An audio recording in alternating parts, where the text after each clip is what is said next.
We have this very nice Slack form here, and what you can see is that we can read from the Slack form a solution. Immediately we can read the solution here by putting all the variables here equal to 0. Okay, we put this one, x3 will be equal to 0, this one will be 0, this one will be 0.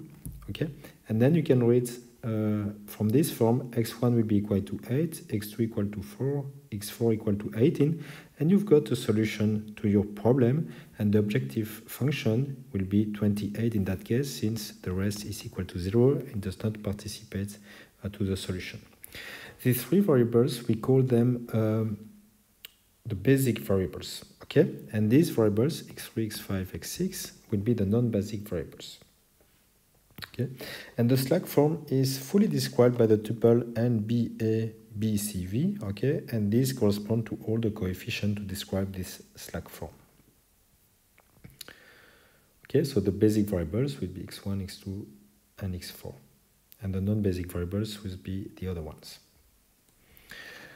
The nice thing when you have basic feasible solutions, needs to have all positive values here, okay?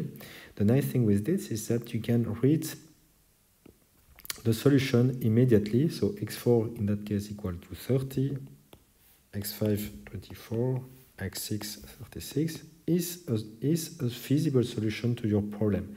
So it's a solution that will be inside the polytope. Okay, it corresponds to one of the vertex on the polytope, in fact.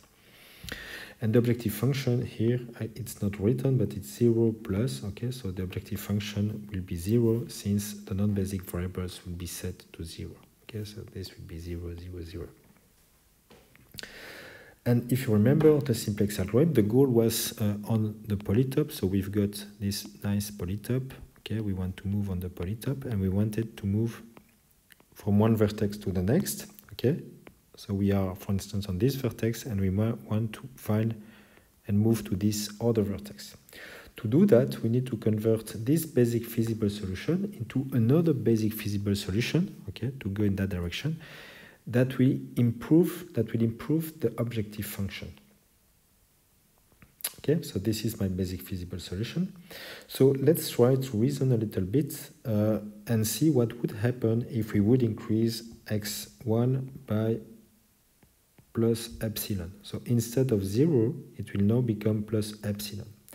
If you do that and you want to keep x2 and x3, okay, still out of the solution, so they will remain equal to 0, the nice thing if you do that is that the objective function will now be 3 times epsilon, right? So it's improving a little bit the objective function, but obviously x4, since you've got a minus here, x4 will decrease, okay?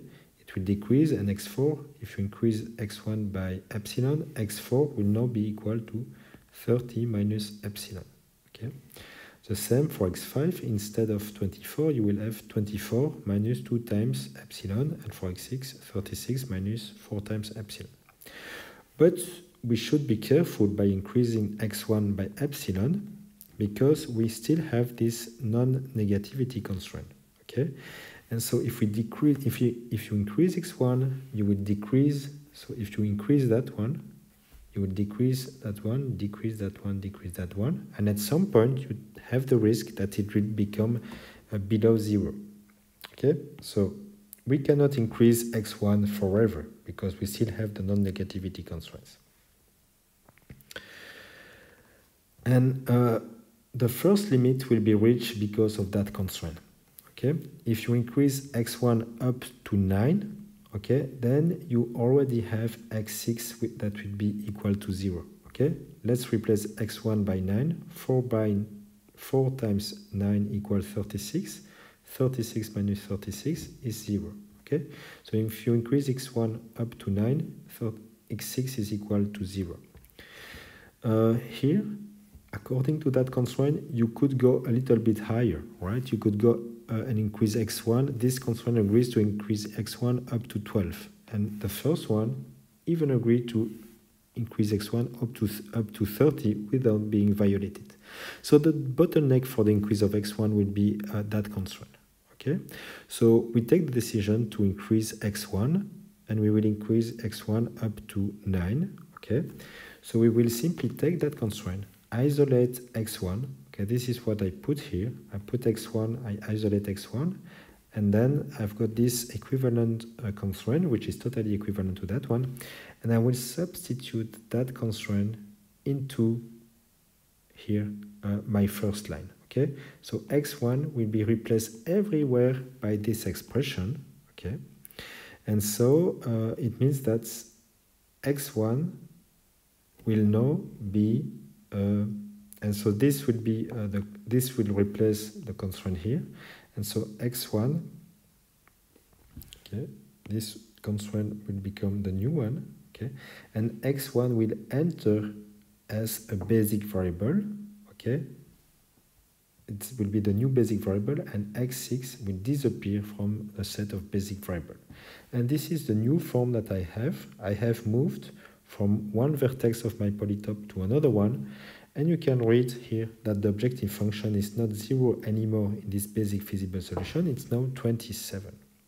And you can continue like that, okay? We call that operation going from that vertex to that vertex, we call that a pivot. And you can pivot again to increase the solution. Here we have two possibilities, okay? We have two possibilities. We could decide to increase x2, or we could decide to increase x3.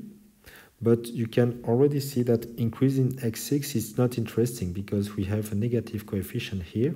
So if you increase x6, you will probably decrease the objective function. So that's not interesting. So we can choose between x2 and x3. Okay, so let's choose x3. Okay, it's an arbitrary decision here.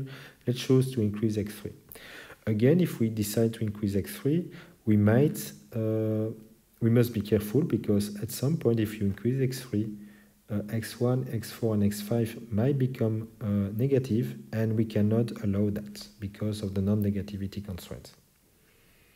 Okay, and the bottleneck will be because of that constraint. Okay, the third one. Okay, it will be the third one. So again, we will isolate the variable x3 from that constraint and substitute it everywhere where it appears in the other constraint. And this one, so x3 will enter into the basic set of basic variables, and the objective function is now that one, which is slightly better than 27. It's better than 27.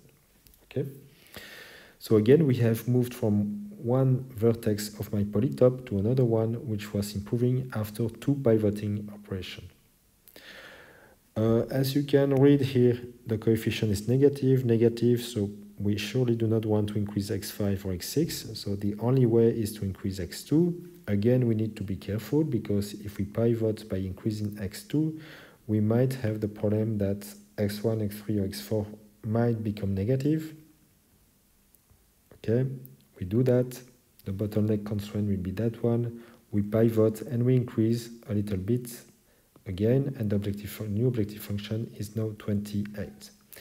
At that point, something very interesting must be observed. All the coefficients of the non-basic variables are negative, which means that none of them are interesting to increase. Okay, and in that case, it's a stopping criterion of the simplex algorithm. It means that this solution is the optimal solution. And you can read it. The objective function is 28, x1 equal to 8, x2 equal to 4, x4 equal to 18, and these other variables will be set to 0. Okay. We can study the pseudocode of that algorithm, which is a simplex algorithm, and we have one function which is the pivot operation, and it will take all the slack form here as a parameter and modify the slack form, return a new slack form in which you have pivoted and improved a little bit the solution. Move from one vertex to the next one. So that's called a simplex algorithm. You don't need to understand all the details of this pseudocode, but this is the way it works. There is one important operation here, is how to start with a first basic feasible solution, and this is what I will explain next in the next video.